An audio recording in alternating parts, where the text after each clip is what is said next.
Firstly, you will need to set the generator field switch. This needs to be enabled for the throttle to control the power of the train.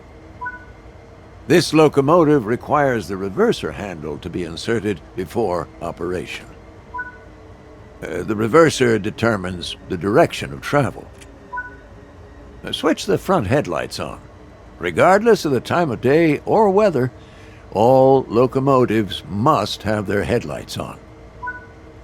When getting moving, it's worth remembering the following sequence: independent on, auto off, throttle on, independent off.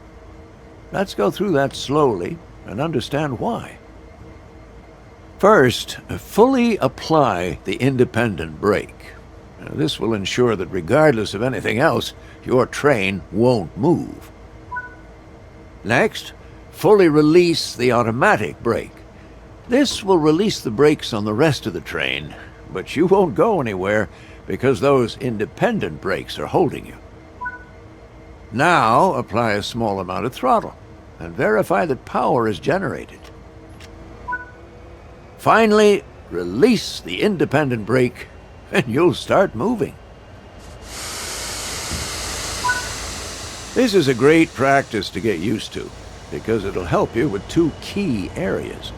The first is that you verify that the train will take power before you release the brakes. You don't want to find yourself without power and having to hurriedly put the brakes back on.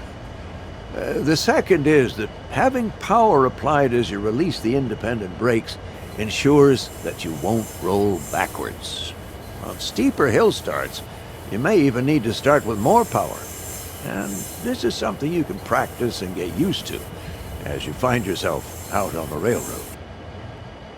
If you have any locomotives on the rear of the train behind freight cars, you can press the banking comms button to enable radio communications with those remote units.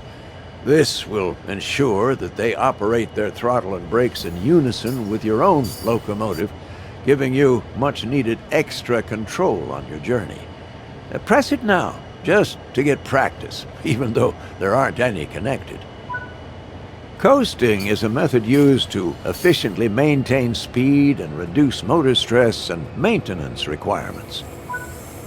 Come to a stop in the indicated position using the independent brake. Independent brakes apply only to the locomotives in the formation and are much faster to apply and release than the automatic brake, which operates on the entire train.